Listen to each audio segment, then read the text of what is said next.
Inside my hoodie. Inside my hoodie. Inside my hoodie. I'm hoodie. I'm hoodie.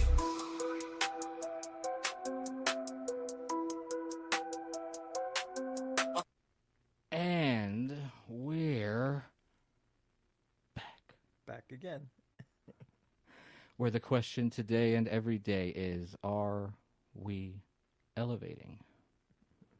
Are you elevating? I'm elevating. Okay, good. So we're going to pull the angel number like we did last time.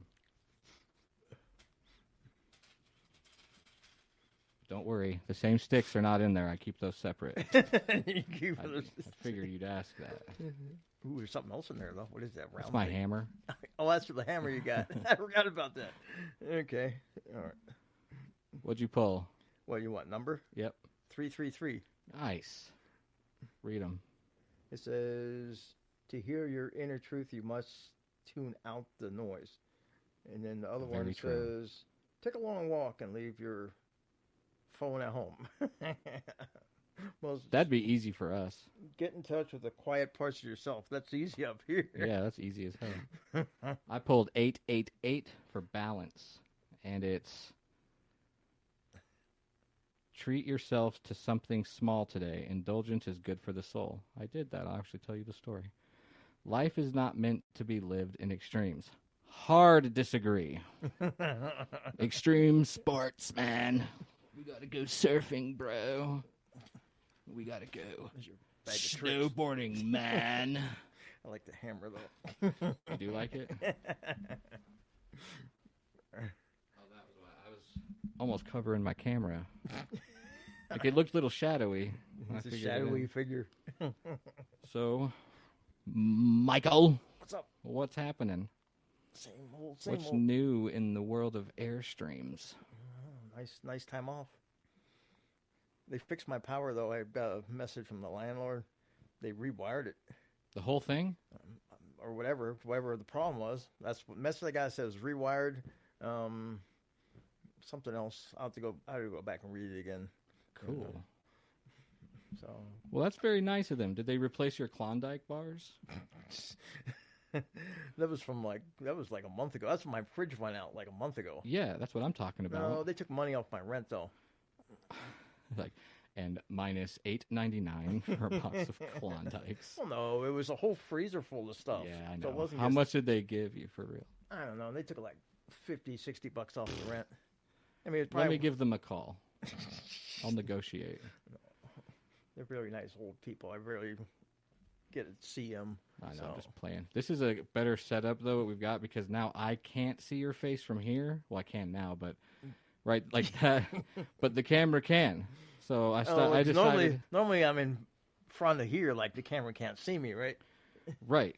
And that's how it was for a few people. Like, I'm just figuring it out. I'm trying to hide everybody's face. They're like, you idiot, moron. I just want to hide your face so you can stand over here. So kind. It used to be a thing. I'm pinching your head I know. Do you ever do this when you're on the car? on your car. Like you run, like you. It looks like you're running outside No. next to the. I'm pinching your head. Or I'll jump the white and yellow lines. I'll be like. Did you ever watch that movie Napoleon Dynamite when he throws the little action figure out the bus window? Yeah, I've seen that before.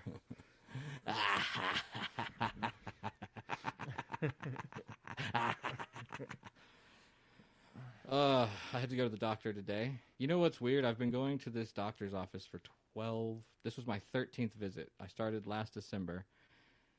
I've spoken to a doctor twice. What do you mean actually talk to somebody, right? Yeah, the very first time I went, because I was getting Adderall, they were like, "Oh, you think so, huh?" You gotta see a doctor first, right? Well, yeah, but I knew that would happen. But he was like, he heard what I wanted and was a dick off the bat. He was just like, "Oh, everybody wants this," and I was like, "Well, here's my medical file from the last 30 years." He read like 10 pages and his whole script He changed. said you don't need those. No, he was like, "Yeah, I can do this, man." And then we became kind of like buds. He probably said you really need something else, a little stronger. Dude, I wish. I need some Vicodin. So you said you've seen like 2 doctors. Is it No, I've seen one twice. I thought you said you saw a different one. Oh, so same one you saw twice. There's another doctor that works there, and he creeps me Yeah, out, oh, I man. see. He's like I think he started practicing in the 30s or something. Maybe he doesn't have a license. For real, they don't take insurance there. They don't. I know. At all. You told me that. Well, I haven't told my audience. No. You have to act like everything I say is the first time you hear it. That's right. See, remember, I've heard it. It's because they haven't heard it.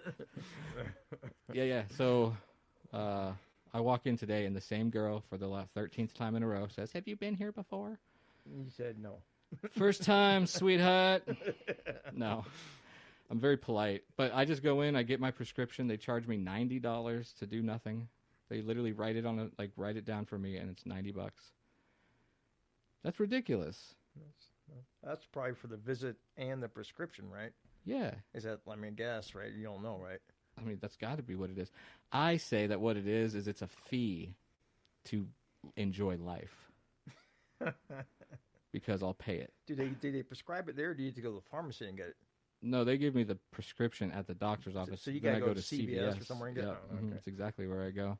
So I don't think they can legally give you like prescriptions at like the doctor's office that say they can give you samples, but that's different though. Yeah, I don't know if they. It depends on the practice, I think, and how they're regulated. I don't even know if they still do that. I mean, when I was on Nurtec, I remember the doctor gave me like some, like 3 or 4 as like some they had, but it was like What was it like when doctors came to visit you at your house? What do you mean? When they came to visit me at my house? What the hell does that mean? It's like that because they did in the 1800s. No. You're very funny.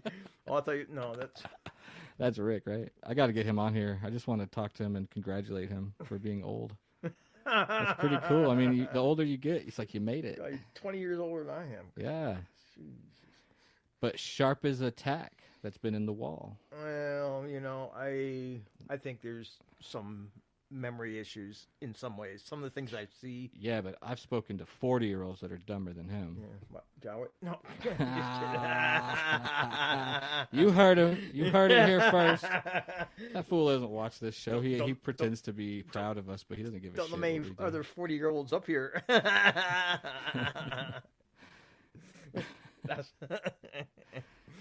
Guess what I did after the doc? What? McDonald's. You celebrate going to the doctor's office, go to McDonald's. I just had time to kill because I had to wait. They were like, it was a 12 o'clock. She goes, "We're gonna get to this as quick as we can. You might want to come back at 2, because we like to eat lunch at 1:30." I'm like, y'all gotta eat. Who? The pharmacy? Mm-hmm. Oh yeah, they close all the time now, like for lunch. Isn't that wild? They never used to before. Like before COVID, they never would close. They'd be open through lunch all the time. Well, normal places have shifts. Yeah. So you might have 1 or 2 people go on break or take a lunch or whatever, but then they're not us. Like all CVS and Walgreens now, they're like closed for an hour and a half for lunch. They're turning into the banks. They know they own us. They have us by the balls. They can do whatever they want. That's right. And if you get there like at noon and you forget, and then, well, you made that trip to pharmacy for nothing because they're not open. That's what I'm saying. I know.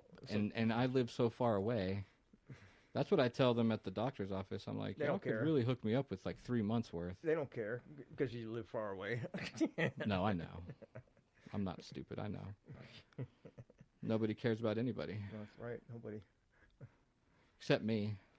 Well, no, that's a fucking lie. But those bananas up there, it's like I want to be a banana guy, but I just don't have the patience. We'll move to South America and grow bananas.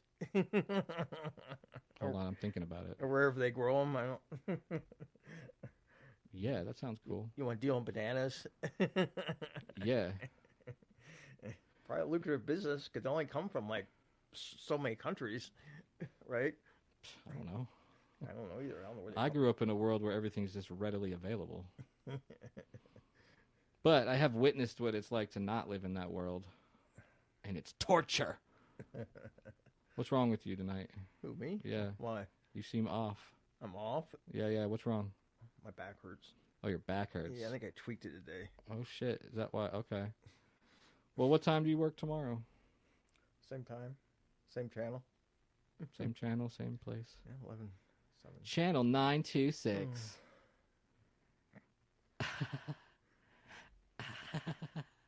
And I got some other things on my mind too. We'll talk about them. That's what this show's I gotta get for. my damn insurance figured out. That's the biggest thing. Yeah. Because time is running out. Because they're gonna cancel on me in a month. I mean, This seems weird. This can't be your only option. well, I feel like something's being blocked in the way of I knowledge to you. need to try. When I was in Blue Ridge this week, tried to call them a number of times, but it's like, All right, so we go to plan B. what's the plan B? We find a new plan. Yeah, I can't afford the insurance though, man. See, that's what I'm I'm saying. paying no Okay, so that's the plan we don't go after. I'm paying no premium now, or I was paying no premium, so, and I got pretty much, everything wasn't free, but it was a very low cost, so, if like go see my primary care is like $10, meds were, most I paid for meds was $15 for the 2 migraine meds I'm on, So and it's been 3 months almost, I've been off meds, and it's like, what the fuck? that's probably another thing that's kind of bothering me too. That's just a cycle we're gonna have to figure out how to break. I mean, I know. I mean, I'm not rich. I don't have any money. I really want to like physically talk to him because I've never been able to talk to somebody live, right? And I'm thinking, All right, I figured it out. give my side of the story and thinking maybe they'll feel sorry for me, but they probably won't. No one. Are you kidding? I mean, a whole CEO from an insurance company got murdered on the fucking sidewalk, and nothing has changed. But I believe it was their fault, not mine, what happened. So that's Well, for now, we got to worry about getting your migraines under control. Fuck all the semantics, the blah, blah, blah, blah, blah.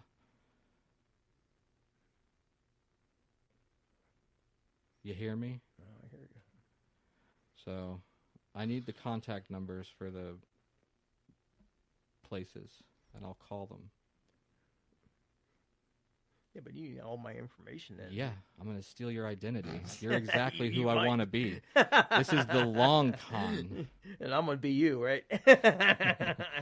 No, I don't think I want to do that. Nobody could handle being this. No, especially doing this stuff. This shit's fun as fuck. Dude, time is going so slow. This is so boring. Boring. Yeah, talking about insurance and headaches. Well, you brought it up, not me. Well, you You just asked me what was going on. That's what's trying going to on. cheer you up. We'll get it taken care of, but you gotta believe that it can be. If you keep thinking that they're gonna fuck me over, or they're gonna screw me over, that's what's gonna mold in the 3D and take it from a dude with all the experience.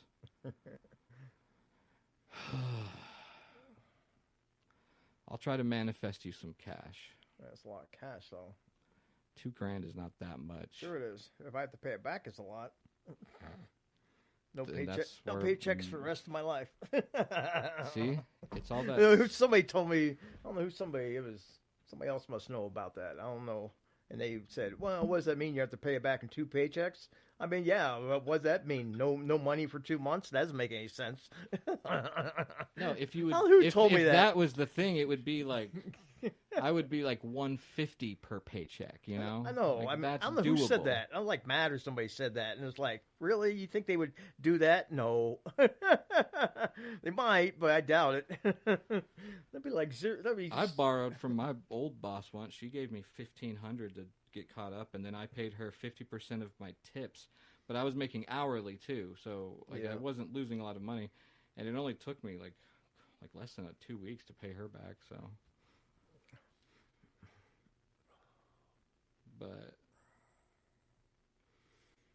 what does home actually mean to you? I mean, home.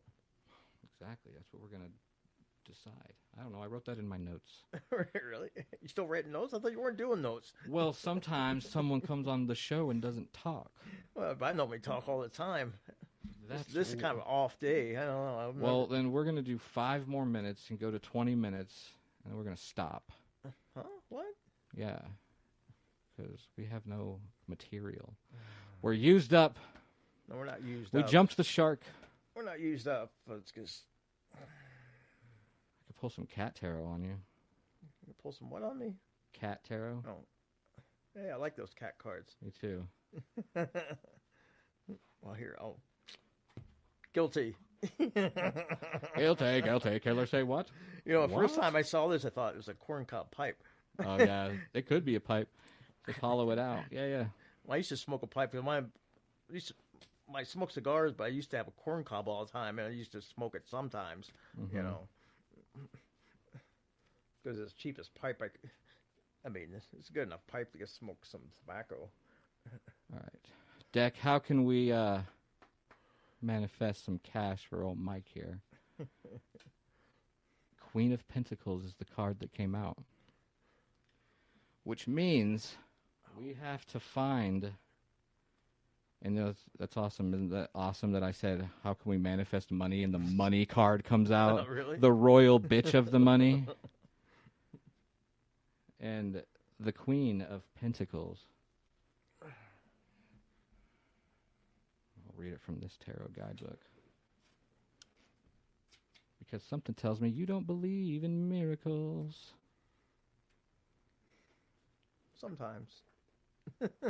Message. The Queen of Pentacles depicts a woman holding a pinnacle, the symbol of fertility. She strives for security and stability and is a caring, motherly figure.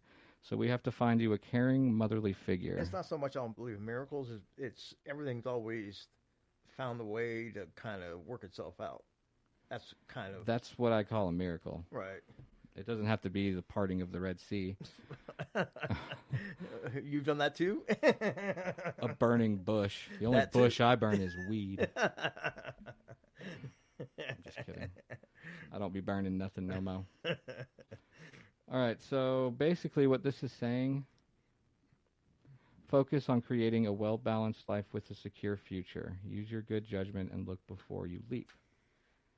You're like, what the fuck does that mean? Right? And don't worry, I know. It just means I have to word something a specific way to a specific person. Well, we know this already. I know who this is. I know what you're talking about. And I haven't figured out the clarity to do it yet. Yeah. Next podcast. Oh. Guilty. We'll send you to jail. Nope. I just figured it out. We got you, Mike. Don't worry about it, dog. I got you. He just got what do you call that? Premonition or something? Or, Dude, yeah. And look what just came out. The fucking Sun card.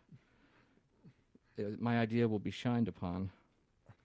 The Two of Cups and the Knight of Wands. This right here, along with your Queen of Pentacles that we pulled, says, your wish is our command. Oh, and then King of Pentacles on the bottom. Boy, don't play with me. Oh my gosh, split to the Magician. Wow. We got you, Mike.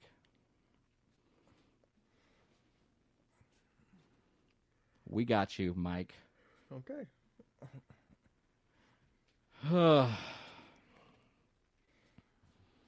Boo. What? Boo. This episode sucks. Hey, gotta have some downtime, gotta have some off episodes sometimes. Oh no, I've got 40 of them locked 40? away. Locked away. Well, not from me. Not from you, no, from me. Because, sometimes you just got bad days, that's all. No, I don't know. Explain that to me. Walk me through this whole naked thing when you walked in my apartment. You're like, what are you you walking around naked? I was just teasing you. No, I want to know, because then you were like, I just caught you. That you want to walk around naked, and I was just like, I'd catch you doing anything. You were clothed when I came in. You could have been in there doing something.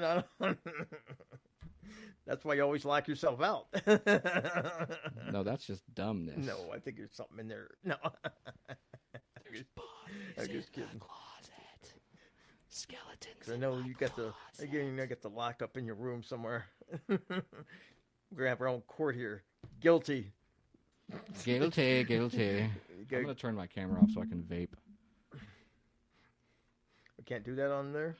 I can. I'm just not gonna. Oh, I thought maybe it was like because I don't want them to see my face. Oh, well, I see. Well, that's why you get the the software thing is you don't have to wear masks. You can just like green screen it or something. But I plan on wearing the mask even when I'm Put Jowett's face in place of yours. never. I'm very nice to him. He's my friend, but if giving him my face would be too fucking much. like movie Face Off. That's a good movie. Remember, he's got like, was it Nicolas Cage wakes up without his face on with a cigarette lit? Like, what a badass! Looks like a Terminator. Like, what happened to him? Who? Nicolas Cage. He's rich. Yeah, he like doesn't do movies anymore, right? Yeah. Like, what was the last movie he did? I don't know. I gotta look it up. I don't know, because he did. My friend Jenna was in his movie Renfield. Your friend was in his movie? Yeah. Really? What she have? She have a speaking part? Oh yeah. That's good money. I mean, I don't know, but Speaking... I'm proud of her because like I met her back in 2000. What year was it? 10, I think. 2010. Me and my roommate made a film. I've already talked about this before, but with Jowett. But she was the actress that we ended up hiring to be in that movie, and we were the first ones to ever hire her for a movie role. Does she get recognized from that or not? No, we never. It never got. Something happened and the footage ruined. I had nothing to do with that. No. It cost $10,000 though. We had like 30 people over a 4-day period. It was a fun time. A movie we wrote. I didn't know about this. I have pictures on my Facebook and stuff. But we had like the cops involved. We had volunteers. Like the cops were in the movie. Like it was a horror short. We made a horror film. Horror short, huh? A horror short. That's why it was only 4 days, because we ended up capturing like I think the movie was only going to be like 10-15 minutes. Oh yeah, really short. But we threw some twists in there real quick, and everybody that read it was like, "Oh, this is going to be good," and we made it, and I was excited, and then it fucked up. But she's gone on to do a lot of stuff. So I mean, like acting roles in yeah, Hollywood, right? She's a director too. She's a stunt woman. She was on that WandaVision show.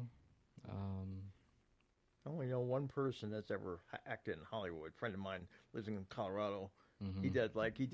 He's done like non-speaking parts in some movies, but like he's done, once you go from non-speaking to speaking, the money is completely insanely different. Even the residuals you get the rest of your life. We talked about that. Because he was in remember the movie Armageddon? Hell yeah. He was like, he said, I forget what he said in that movie, but he's been like done other like non-speaking roles in some movies. But he's more like a guy that would be like in a movie like that, like Armageddon, let's say, and stuff, you know. Armageddon was a good movie. That was during that era when Hollywood was shitting out 2 of the same movies per year, like Armageddon and Deep Impact. Oh, yeah. Remember that? What was it? I acted like I had a whole bunch of examples. You did. But they were also doing, like, sequels now are not the same. People don't want to see the same movie twice. Like, Home Alone 2 was pretty much the same movie on a different... Well, yeah. Except, what was his name? Daniel Stern, who played Marv, the big tall guy. Right. He was saying in an interview recently that the first one actually scared kids. Really? Because he took his son to school, or his daughter to school. Another kid saw him and ran and told the teacher that Marv was there. And so they actually, you know, he introduced himself. But he said by the second movie, they were already the clowns. No. So it was a lot easier to transition into. I don't know about the third one. What was that one about? They did a third one? They've done a whole bunch of them. I thought that I heard something recently about they're thinking about doing another one.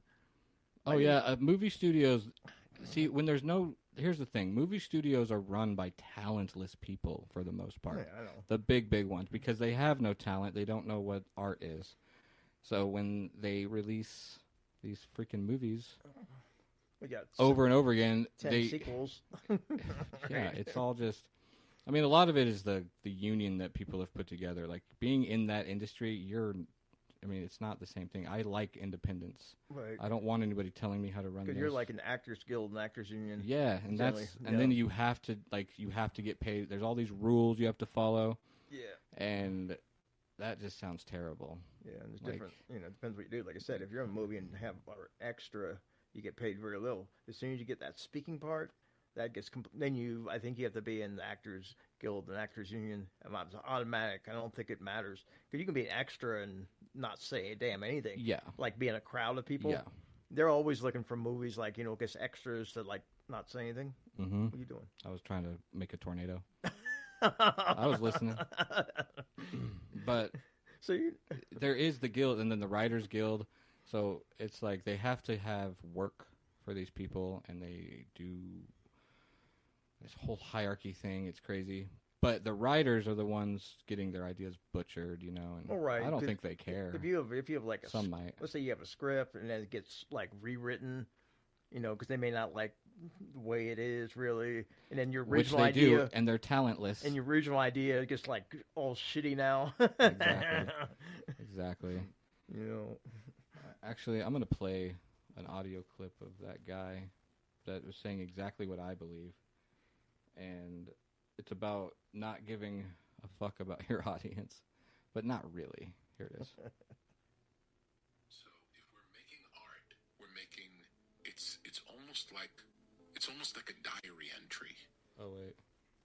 So I got to restart it. the thing I say in the book is that the audience comes last. And I believe that. I'm not making it for them. I'm making it for me. And it turns out that when you make something truly for yourself, you're doing the best thing you possibly can for the audience. So much of why, if you go to the movies, so many big movies just not good. It's because they're not being made by a person who cares about it. They're being made by people who are trying to make something that they think someone else is going to like. And that's not how art works. That's something else. It's not art. That's commerce. Yeah, So okay, yeah. he's right. Yeah, true. I mean, I write songs. I mean, I have, and none of them were written with anybody else in mind, Right. I mean, I had the genre we were doing and the style we liked, and I wasn't thinking. I was writing about the person in my head if it was about somebody or whatever, but yeah, never. I was always, do I like this melody? I don't give a Well, fuck it's like if they we're want to. saying, like a movie. If somebody writes a script, they might say, "Oh, this is great," right? And then it gets to the studio, and and they have to get their edits and rewrites, and then eventually it gets on a big screen. I'm sure a lot of writers look at that and say, "What the hell did they do to my story?" Mm-hmm. Right? It sucks. But they're in that union. They're in there. They pay their dues. Because you get the studios with the big money. It's like we can do whatever you want with it. Exactly. Yeah, we can get Because any to actor we them, want to. It's a percentage. We can get any actor we want to. Sometimes as a writer, you might have a vision like, this is who I want. But it doesn't mean they're going to get that person. Right. 'Cause And may there be- are exceptions. Like Tom Hanks runs Playtone. He and Steven Spielberg, they are great at what they do. And there are still, but I like independent movies. You ever watch independent films? Yeah. Those are the best, man. I don't watch many anymore, but back when I was really into it, it was just interesting to try to get in the head of the writer. There was a whole genre of movies called 'cause you don't- mumblecore. With independent, you don't have that, like, the big studio, like, watching over you, too, see? Exactly, talentless Yeah. people. They don't know what... There's people, a lot of those are unknowns, Mhm. but that's the idea, it's not- People, unknown people are all over the world are making livings doing art, and it's beautiful. But sometimes it takes you one independent movie, and then you can be known, too, and then Sure. you can go to Hollywood, If you want to. I wouldn't want that, though. I don't think so. I wouldn't want... Knowing what I know now...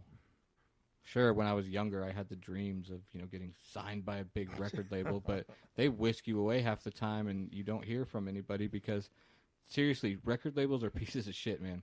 Say the Ariana Grande, right? And then there's, like, some other girls out there that are doing a similar thing. Right. They'll sign them and then shelf the project or never release it. And Why? Because Eric hold Grande is on. a bigger name. Is that why? Right. And it was like maybe throw her the money, right, as opposed to somebody else. Or just competition control. I don't know. I don't know what the reasoning is, but a lot of people will get signed by labels just to have the label shelf them or never promote them. Really? And then keep them trapped by these sick contracts. Because it probably is. That's probably Fuck true. a contract. It's probably true because it probably is. Let's say an artist like her. There probably is a lot of like not necessarily copycats, but people or women that are like same genre, kind of same Right. maybe They don't wanna flood image, the kind market. of same image. You can't have more than one of those. Well, at you one can time. have an NSYNC and a Backstreet Boys, but Yeah. you can't, like, anything below them are just, it feels like they're below the tier, right? So, Britney Spears, she kind of paved the way for what a lot of girls are doing now. Well, yeah, way Sabrina back. Carpenter, Right. Taylor Swift. Yeah. Taylor Swift writes her own shit, though. That's a big deal to me. I think people can do whatever they want, but the whole puppet thing and people willing to become part of a machine Well, that happens with film though too, where everywhere, sometimes everything. because you say a lot of that, you have a great idea for a film, and they might studio may say yeah, and then these because like music or artists, it goes in the shelf somewhere. It's like Yeah, and then 10 years later, somebody finds it and they make a movie out of it. That's happened before. That's happened before. You know what's crazy? I was listening to my band, Broken City Sky, released an EP called Enemies in 2017 or 18. 6 songs, and I'm listening to them the other day, and I was like, holy shit, these resonate with me more now than they did almost a decade ago when I wrote them. Right. It's just crazy. Art is cool, but fuck a contract. Fuck contracts. I mean, it's to keep you safe. No, it's to keep nobody safe. That's to get tied up in court. Well, sometimes the contract is not to keep you safe Like, either. if you can't trust your handshake and someone else's handshake, I'm not doing business, bro. And slimy backhanded people. That's what they are. There's a lot of them. But that happens a lot too, though. Even with a contract, sometimes you hear about famous people getting screwed by somebody. The devil's in the details. I don't care if it's a contract or not. The devil's in the details. And that's true. So like that's how I just would like to operate now. Like no one would ever be, oh, we want to do this and do that, but we need you to sign this 18-page contract. That's now right. Go fuck yourself. Read the fine print. If you want an episode of this, you pay me and I'll give it to you. Deal done. Right. I'm not signing years-long shit or some. A lot of times, like a lot of places like music. When I was in the band, they tried to come in and get us to pay them to be on their label and stuff, and that just doesn't make sense. You pay them to be on That's the what they wanted. They were taking advantage of some of our friends. Like because it's supposed to be the other way around, right? Their label, they pay you, right? they sign you, and then it's usually Right. they need you to then perform though and make that money back. But then you're obligated to perform so much or put out if you're doing put out so much music. That's all part of the contract then. yeah, that's usually an album. Like, And some labels might own Taylor Swift for 10 years or something.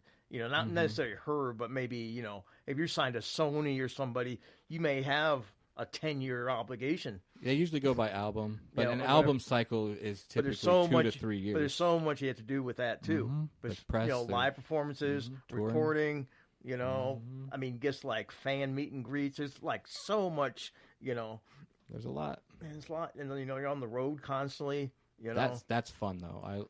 I mean, I always say because I was in trucking, Right. So I lived on the road by myself. So imagine if I had a bunch of friends with me, it'd be bitching, dude. And then you get to be a roadie like the rest of them. You know I'm the talent. We bring this show on the road. Roadies, man. I met some My uncle was a roadie. He a joined long the time circus. ago when I drove a taxi in Cincinnati. I remember met some semi truck drivers. They were like roadies for I don't know who it was. They were in town for some event. I remember. And that's all they do is they follow the tour. That's all it is. That's a lifestyle, and more power to them. I mean, it's we talk about that. We talked about it before, like Metallica. It's like they got 20 trucks. They got 1,000 people on their staff. Yeah. They got to put up that whole stage and it takes 4 days, and they can break it down in 8 hours. It's amazing. I mean, you get used to the routine. That's some of those people are tops in their industry too. You don't.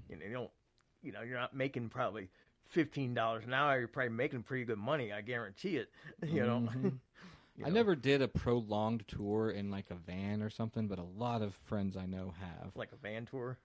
Yeah, I'm going to get some in here soon to talk about it, but they live in the van for weeks and playing music locally in Atlanta. I was always playing with touring bands.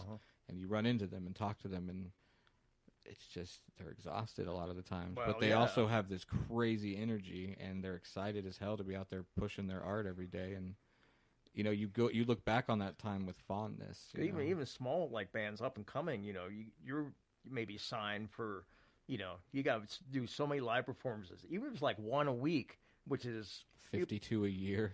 I mean, it could be more than that. It could be like twice a week. Depends.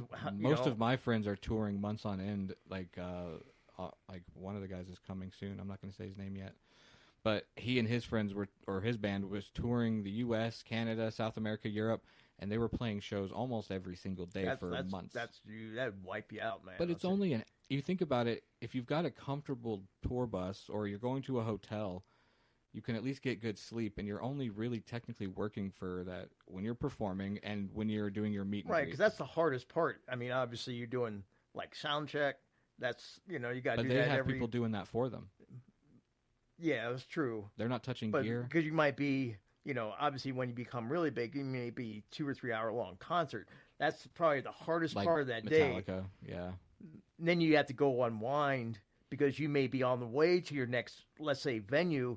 Even though it might take, like somebody like that, in between, it might be 3 days, 3 or 4 days, because it takes that long to reset, So you can't do back-to-back shows with like huge. Go talk to the people doing the Las Vegas residencies, though. Some of them are doing 3 shows a day. Yeah, can you imagine? Elvis, the year before he died, his last year doing it, I think he was doing. But that would be like one of those contracts. You do that, it's like you're stuck, for like 3 I guess shows. you get used to it too, right? Like we get used to working here. I mean, it just becomes part of your life. Metallica, they've been doing it for 40, 50 years. They're so used to it. Well, It's just autopilot. And they should feel happy. I mean, after a while, because a lot of times you talk to some of the, and we've talked, some of the bands have been around a long time. Maybe in the beginning it was about the money, the fame. Not so much anymore, because a lot of people know who you are now. And a lot of times, if you really sit down and like talk to somebody, it's a matter of just being in front of the fans. Mm-hmm. Who cares about the money anymore? Sure. Some people just want to perform in front of 10, 20, 30,000 people. Me too. I mean, sometimes in the beginning, it's like your first concert, you're kind of nervous. But eventually that kind of, over time, that gradually gets easier. Not necessarily stage fright, but it's hard. Like, I know. Like the first time when you're in front of like 10,000 people. I mean, if you're doing like small... I didn't do that many people, but we played plenty of shows that were, packed out. And so it you can get be it. stage frighting if you're not used to doing that. Let's say you're like, practicing in your basement and all of a sudden like you got 500 people, right? It has to be nerve-wracking the first time that you do it. I don't care what you say. I can confirm that because I've done it. Yeah. But even like you remember that, right? You know that's a fact of life. I was in a band for years. I know that. On the radio too. But, it is nerve-wracking, especially like first starting out too. You get a show and then you play another show, and it's like all these dudes you look up to because they were in the local scene you were following that inspired you to start a band, right. And then the bigger bands come. Like I played a show with this band called He Is Legend, and that's what? Like that was awesome. That was crazy, like He Is Legend is like a big name. So but for a lot of those first shows, you're proving yourself, and you're playing for people who don't know who you are, and that's the nerve-wracking part. Of course, and if you have like people watching you saying, "Are you, you're doing a good job?" There's all these things you do when you're up there performing too. It's more than just like singing. Yeah, you gotta amp them up, and I was not good at that part. Yeah. I did not like Really? doing that. I finally figured out that people liked when I would change where I would say we're from. So I'd be like, we'd finish a song, boom, we're Broken Cities guy, and we're from Warsaw, Poland, and I started just rotating everywhere each band member was born. No. So, we're Broken Cities guy from Fresno, California. And people would catch on to that. And then, you throw out some promo stuff, but we liked to keep the show moving. I mean, that's how we did it at practice. Well, if you watch any concert, most of the time, that's kind of the way it is. I mean, like, even with Metallica performers, they'll shout out the name of the city they're in that particular night. Yep. That's probably part of that. And even James Hetfield said, like, I saw an interview with him recently about, He said he still gets nervous sometimes, but he says when he's up on stage, he'll like focus on like one person, and that way it just flows better. Interesting. I just pick a face out in the crowd, and that's now that I think about it, when I would sing, I would usually look at one specific what person I'm that saying. was singing with me. That's right, because there might be like 20,000 people out Yeah, I there. don't know about that. You Not know, for me. but some people still get the the jitters when I got butterflies, but I was used to it. I was like, I know this is gonna pass as soon as the music starts. But I would, right, because that's what you're up there to do. If you're up there just stand there and like talking or something, it's different. right. And then we would play this bar in Atlanta called Smith's. I fucking loved it, dude. One of the radio jocks from the rock station would come MC for us, and I'd pay him, of course, not much, but I was like, "You're fucking awesome." And then I would grab some of our friends' bands and we would play. Like Jowett was in a band, he was in a band called Rest Easy, and we played Smith's one night and packed it out, and it was bitching. And I met these two people that came up to me afterwards. And they were like, yeah, we were like traveling down south. Traveling, I'm just kidding. Traveling, driving. I don't know exactly verbatim, but they were like, we heard your song come on, and then we looked up you guys online and saw you guys were playing, so here we are. And I was like, no, that's bitching. And that's, that kind of stuff. And we played the Masquerade once. It was we were playing with these two touring bands. And it was full, and I was scared. But then when we started playing, people were singing along because we had released our See, and that EP. sometimes that kind of eases maybe the stage. They were fright, too. excited to see us. When we came out, they got really loud, and I was like, oh, fuck, this is what it... And then, so they're singing along and stuff. And then after the show, I go outside like we always do, And people were coming up with our CDs and stuff. Can you sign this? Can you sign my I CD? was like, what is going on? What So the no, hell is I don't this? know what that's like to experience every single night for months on end and Right. become used to it or whatever. But to know that we were doing something that made that kind of local noise was awesome. So But that's the problem with like some of the big like performers anymore, because like to get it like a signature, unless you have like have a ticket like with a before like meet and greet, you generally don't get anything like that anymore because it's all about money, obviously. let me tell you a secret, though. The general population of the world are animals. And when you become a big enough celebrity, Of course. you become a zoo Well, animal. It's just like the paparazzi; they're always going after you. Mhm. If you become well known, it's like And all the time. animals read the magazines You that know? paparazzi. I Yeah. mean, everyone knows paparazzis are assholes, but no one's out there actively shielding these celebrities from them. No, I mean, So it's not like people are animals, man. They want to see. when you're sick well known, shit. you've got that face. Everybody knows you. Mhm. If this normal guy like you, nobody Right. knows you. Exactly. That's the goal. You got to remain. You have that anonymity. That's what you really need. Yeah, and I'm sure there's people. I mean, it's not that hard to track down what I look like, But the general population's not going to care enough. Right. Well, yeah, So- of course. It's just the stalkers and the creepers you got to worry about. Yeah. But yeah, when I worked at the radio station. That was like being known, but not until someone introduced me. They're like, "Oh, I know who you are Oh. because you're radio." You're Like not- on the radio, yeah. So, or Jeff Dollar, he used to work on the Burt Show. He came up to me, shook my hand, and said, "That was some funny stuff," and I felt elated. Of course, it's only on the radio, and people are only hearing your voice as opposed to Mhm. seeing you. Like Right, they see you at the things because we would go to clubs and we right, would go do you events. do like stuff for the station, set, right? Yep, mhm, Yeah. and set the van up, and it was always a lot of staged stuff. I mean, radio it's fun, man. It's fast paced fun, but it's like a bunch of cutthroat assholes. You're always doing promos, trying to get like people to listen to your station. Yeah. I know, they're always promoting something in Mhm. town. I mean, where I'm from, WEBN, even to this day, they do fireworks in the river. Big deal for like 50 years. Mm-hmm. WEBN, well, back then it used to be classic rock. Now it's not like, it's more like their format has changed over the years. Yeah. But yeah. I knew I would have fun in radio when I was 18 and still living in Texas. There was a show on a radio station. It was 89.7 Power FM. And they had a show on Sunday nights. It was called Spin 180 with Matt Mungle. And he brought local bands on. Uh-huh. And he brought us on, and it was awesome. And we go into the studio. We drove down there, and he had, it looked It was like a U-shaped desk, and there's like 4 microphones. And me and my 2 friends that had this little band, he interviewed us and played our music, and I was like, this is fun. Like, there were CDs everywhere. He had 3 girls in there. They were interns, you know. They were called the Spin 180. They were something chicks. I don't know. They were really nice, you know, and they would do all the stunt turn work, and it's like, this little studio is awesome. It's somewhere in downtown Dallas, like Deep Ellum area, where all the music scene happens anyways. And we just felt like rock stars for a night, you know. And then I moved to Georgia like a few months later, and everything fell apart. And thus began the long forging process.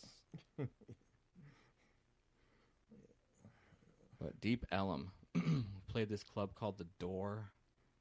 Man, we were so stoked. We actually played it was The Door, and then it had this side stage. I forgot what it was called. Called the side door. It's probably something like that. The buildings are gone now. But back then, yeah, we got to play that side club, and in between was like this little coffee shop. And the first time I ever went there was with this band called Ezekiel that were playing. They were friends of mine, and we go down to The Door, and they had already played there before. And the owner of it comes out and shakes my hand, and he's like, "I remember you," and I had never been there before. But I went with it. You should have said yeah. No, I did. I was like, "Good to see you, man." And we go in there, and there's all these bands playing. I don't know. You just get like these chills all over your body, and it's like, this is where I belong. Not this club scene, but just like in creation and art, and amongst people that are like-minded. And so this would have been dope as hell to have a setup like this in Texas or even Georgia when I first got here to practice with it or whatever. I've just kind of floated in and out of whatever because I'm a piece of shit. But I figured this one out. I just knew it had to be done. And now here we are. Here we are. Talking to the airwaves. That's right. To tens of you. We're not talking to anybody. I hope people hear it, though, because this is the kind of stuff I like to listen to. I want to hear people talking and being real. Well, so that's what I don't give a fuck about what stats or what. Yeah, we talk about it all the time. It's just like a normal conversation. It's not supposed to be like scripted. There's no script, but I try to be educational, too. And then you're an interesting dude. Because fuck education. No, I'm just kidding. We don't need sad no part is the people. Hey, Pink Floyd, we don't need no education. We don't need no. Bow, bow, bow, bow. You're interesting though, because whenever you come on the show, whatever version of you we get behind the cameras disappears. I mean, like you're a different. You're abnormally normal on my show. I'm abnormally normal. What the hell does that mean? It means you're goofy as fuck in the kitchen, and then you turn that off. Well, you know, you're around different people in there too sometimes, and here it's like one-on-one. It's a lot different, I think, too. You roast me when we're one-on-one in the kitchen. I'm in there, and you're like, "Oh, look who it is, Grizz." But see, we'll take it with a grain of salt, you know. So that's all good. This is a good era for me, and I like everybody that works here. I think this is the best this place has been ever. You said that a few times before, and I mean I've been here, and I mean it. Yeah. Everybody, it seems like everybody is okay with being here. Yeah, but you never know, you know, like. But they're not making it obvious is the point, right. Because there are people that do make it 6 obvious. months from now, somebody could be quitting, you know. It's hard Me. to say. That's No, me. You're not going anywhere. Bye. You're not going anywhere. I'm out. You're not going anywhere. You'll be a lifer. I mean, I'm just waiting for the offer. I want a 5-bedroom B&B that I can live in a basement apartment. 5-bedroom. No kids allowed. I'll run that shit. And then, you know, breakfast will be 40s themed. No TVs. There's a radio program every night. You get to sit there and listen to a podcast every night, right? That'll be in the basement. In the basement. My basement apartment, which will be the same size as this one. Basement because this is perfect. Never had a basement apartment ever. Really? No. Interesting. No. Did you? You ever have a basement apartment? I guess basements did not really come around until like 20th century. Until 20th century. The house I grew up in Ohio had a basement, but I didn't live in the basement, though. What year was the house built? Oh, let's see. I don't know, in the 70s probably? Like right after the Civil War? Yeah, and before World War II. 1870? So tell me, the lemonade you drank while watching them build it, was it fresh? No, it was probably in the 70s, I think. Now that's a mindset I want to dive into one day. I wish I could. What's that? Into the mindset of a fucking Civil War soldier. Well, I'll tell you what, let's go and reincarnate one, and then... Okay. I'm interested. You want to go grave robbing? No, I'm just kidding. Hell no. Ugh. That's so disrespectful. I know. I don't even think it's that disrespectful. Did you hear about the one they found recently? It was in Pennsylvania. They found a whole bunch of skeletal remains of possibly 100 people. Damn. Somewhere in Pennsylvania. But you know... But it could be grave robbing, because where else would you get them from? Right? Under your bed. But it has to be difficult to do that, though. Yeah, no, that's an operation and it's sick. Because you need like it's a just backhoe remains. and... Leave them rest, you know? Yeah. It's not that odd, though, to me. You know, I don't think it's not disrespectful. Because, well, it is to the families and everybody, but... You know, I've heard from people who had those NDEs that when they saw and noticed their body laying down, it was as like irrelevant to them as their shirt when they're in the shower. You know, like Right. It's just clothes. And that's what I think. Well, that's your opinion. What's yours? I'm interested. I don't know. I don't have an opinion on that. So Guilty. I was obsessed with death for a minute because I had to come to terms with facing it all the time. Never. Well, yeah, because you were a little bit. It was different though, I think. In Iraq, you know, like Yeah. I would sit there and think about what's going to happen if I get shot, what's going to happen if I get blown up. Yeah, IED. I It could be. thought in depth, and it got sick, and I would make I myself. would think it'd be different though, because like I chilled out though. in your situation, like, well, now you did. No, I'm not chill. No, but you'd be more worried, probably more feared death then, because it could happen any minute. No, because at you snap at one point, like in your head, it like just kind of happens. Like before the first mission, I was scared because you don't know what to You expect. get in your head and say, well, it might happen, maybe or Yeah. maybe not, right? And you do a lot of training, Right. Well, of course. so you're always training with it, so you're kind of expecting it to 'Cause you unfold as such. Because you see other people that it happens Plus, to. all the guys I was going out with, which made me feel better, was they were already veterans. So I was the new guy. Like they all seemed so calm, so I just mocked no. that. I just pretended to be as calm as they were. Oh, I see. I didn't tell anybody how I was feeling. And then when we got out there, and we ended up spending the night outside the wire that first night, and I was just like, "This is chill." Okay, I see now. And you don't become. The word is complacent. Uh-huh. You just. I didn't think about it anymore. I wasn't shaken. I was used to it. I was kind of like, "Come on, fuck with us, So motherfucker." you probably figured if it happens, it happens, right? Exactly. probably in the And back of you your get mind, you almost run into it. Like every time we'd go into a firefight at night, like I would always, the very first one at least had, like I remember seeing the tracers everywhere. Uh-huh. And he was like, "Go over there." I just drove into it. I didn't give a shit. All right, you want to fight? Let's fight. And that's how you get. That's what adrenaline does. Right. And that shit takes the fuck over. But you kind of get past that, then, thinking about the death side of it, you guess the adrenaline part gets kind of... The deep thinking is for when you're alone in your bunk, you know? Like, Yeah. that's when you think about dying and getting blown up. Out there, it didn't really... His shit would blow up and... Right. Oh, well. Boom, chicka, boom. But, we lived outside the wire 7 days on, and then we'd come back for a couple weeks and stay on the fob. So with like every 2 or 3 weeks you'd go out? Mm-hmm. Really? So you wouldn't constantly be out there, right? Nah. Not constantly. We had 3 line platoons, Uh-huh. and so for the Company H, and then we would go 1 platoon at a time would go out to the Syrian border. We would post up wherever. Did they think it was too much to have you go out longer? Or No, I mean, who would fucking want to, Well, though? I mean, That I was don't know. miserable, dude. We didn't even have the basics of the new, like the first fobs. So for a week at a time, sometimes we'd have your cot. You'd have, I would bring books. You figure out what to bring. Right. And then you just hang out. We had weights, and then all the Iraqi border guys, you talk with them using an interpreter. Right.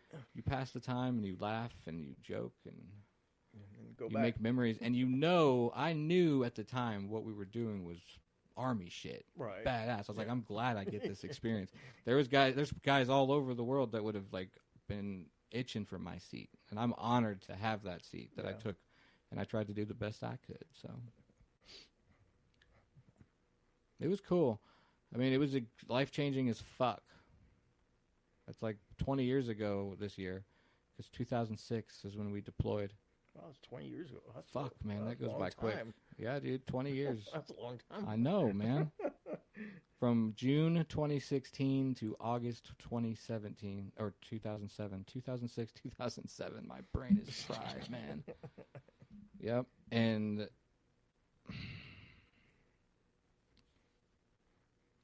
it's something that's lived rent-free in my head every single day since. Years. That's why 20 years doesn't feel like 20 years. I know. I talk about it all the time, like time, just 20 years, 40 years. It doesn't seem like that long. It really doesn't. Yeah. A lot of people I talked about that. It's like I graduated from high school in 1980. That was like 40 years ago. No, it wasn't 40 years ago. It doesn't seem like that long ago.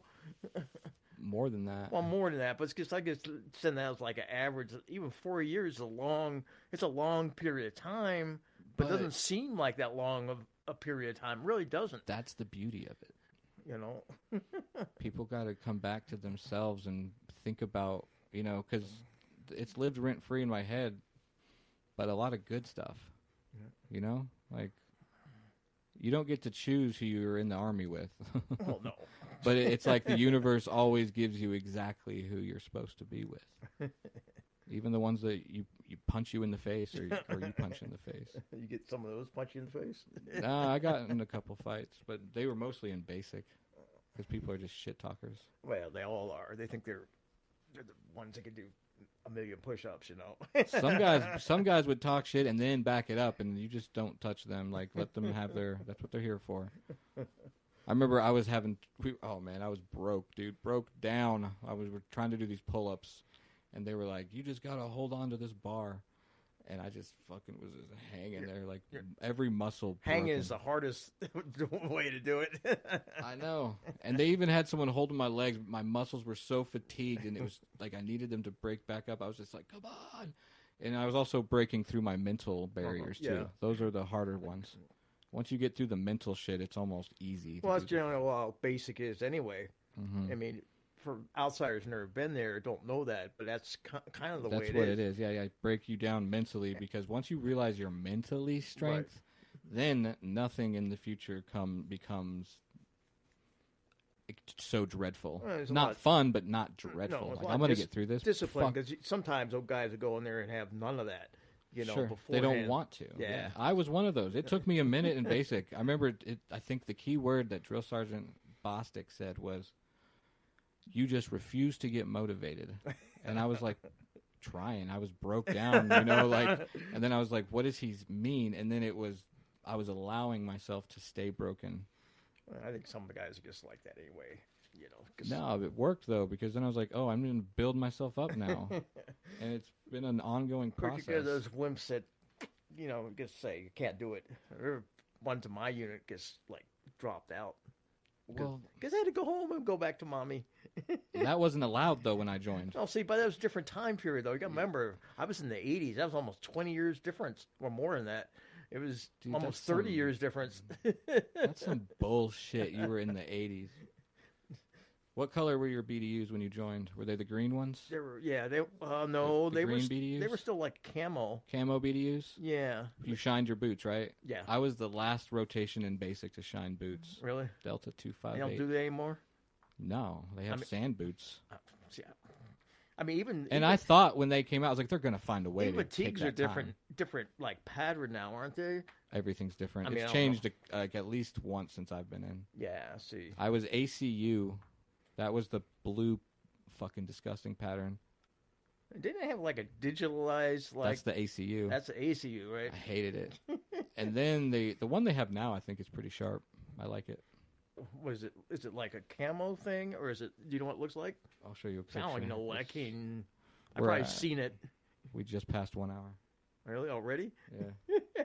See, it started slow, then it picks up. I know. Look, telling you. Army uniform. I don't know what. I probably seen it. No, not the. It showed me football. Like the fuck I care about football. Sarah's in there trying. Army battle. She's in there watching football. I thought, okay, whatever.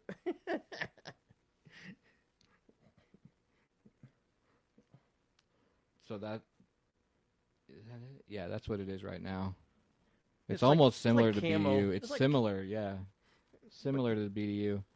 I know they've changed because like Vietnam was like all green, just like one color. So was World War II. Oh yeah, and eventually, at some point, they went like to a camo pattern, right? You know. I think in the Civil War, they're like, let's be the bright colors. We'll be blue. Yeah, let's make it neon orange. No. And then the English and the Revolutionary. That's man. People really played along with gentleman warfare.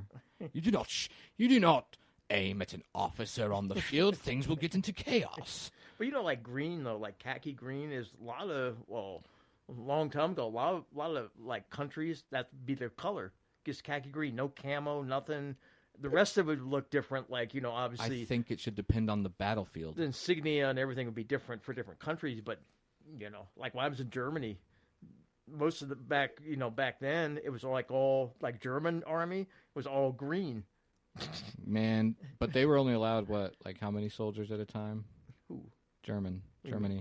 I mean, that's why you were there, because we were still in occupation. Well, it was Cold War still. That's why we were We're there. still there now. Yeah, but not. We're still gonna post up in every country. Not bitch, as many. Try again. Not as many U.S. forces are there now as like when I was there.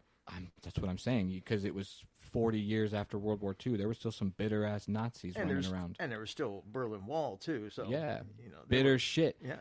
So I'm saying, like, but German, I think when we won, like, World War II, when we defeated Germany, they didn't surrender, we defeated them. How many, I think, okay, you guys can have an army, sure, but how many soldiers, Like, I know it was limited. Same with Japan. They were only allowed so many. I don't know. I'm going to have to research that. I'm I have curious. no idea. Well, I'm disappointed in that we don't know that. Chat GPT will tell you. Nah, Google will tell me. ChatGPT is good to check your grammar and shit. I've But they always only fucking used try to- Chat GPT twice for something. I have to tell it every time, don't change my motherfucking words. And I'll type it out like that. I'll be like, check the punctuation and all that. Well, that's the idea. You type it yourself. You don't ask them to do it for you. No, I have the document. I take from a document on Google Docs, and then I say, check this, but don't change a fucking thing. Because it'll be like, oh, let's just sharpen it up real quick. It's like, I don't want your opinion. You learn from us, motherfucker. You learn from us. Chat GPT. Bitch ass. Plus, it's like, you can only talk to it for so long before you run out. It's like, you can't. You have to join premium. Is it so many characters until it stops? I don't know about that. I don't. But you can upload documents, but it's like one. And then they're like, you're out of space. So, might as well just copy paste it, but then I don't know about that either. I like Gemini, though. Gemini's fun. What's Gemini? I'm about to introduce you to Gemini. I thought Gemini was like an astrophysical thing, isn't it? You decide. Gemini, isn't there like wasn't like a space mission, the Gemini or something? I don't know. Oh, yeah, the Gemini. Hey.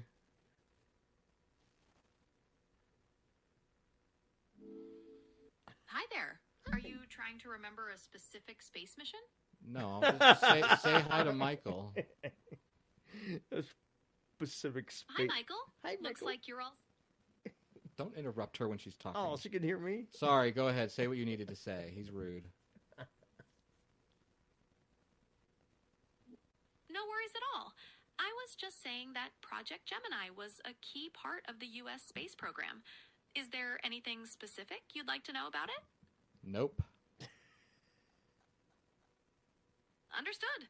Just let me know if you change your mind or want to chat about anything else. Well, thanks for joining our podcast. You're welcome. It was fun.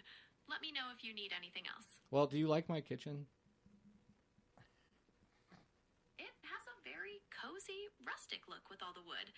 I can see a microwave and some cabinets. Is there anything specific you'd like to know about it?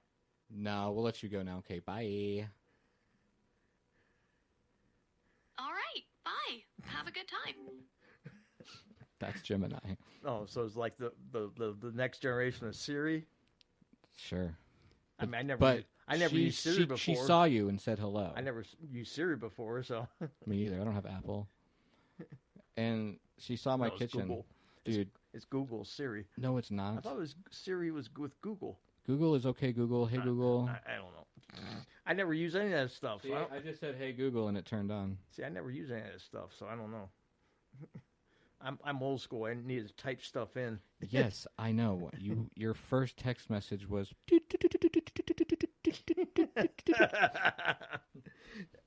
All right, we've been gone too long. All right, we're going to end it now. Too long. How much of this stuff has been recorded? All of it. 101 and 1 hour and 6 minutes. You just haven't been doing the video because you've had your mask off. Yeah, you can still see I'm Hoodie podcast and like my arm and stuff. But no, like I just decided not to be visual on this one. I let you have the show. Let me a solo event. Yeah. Get some. Okay, bye. Okay, bye. Bye. End recording. End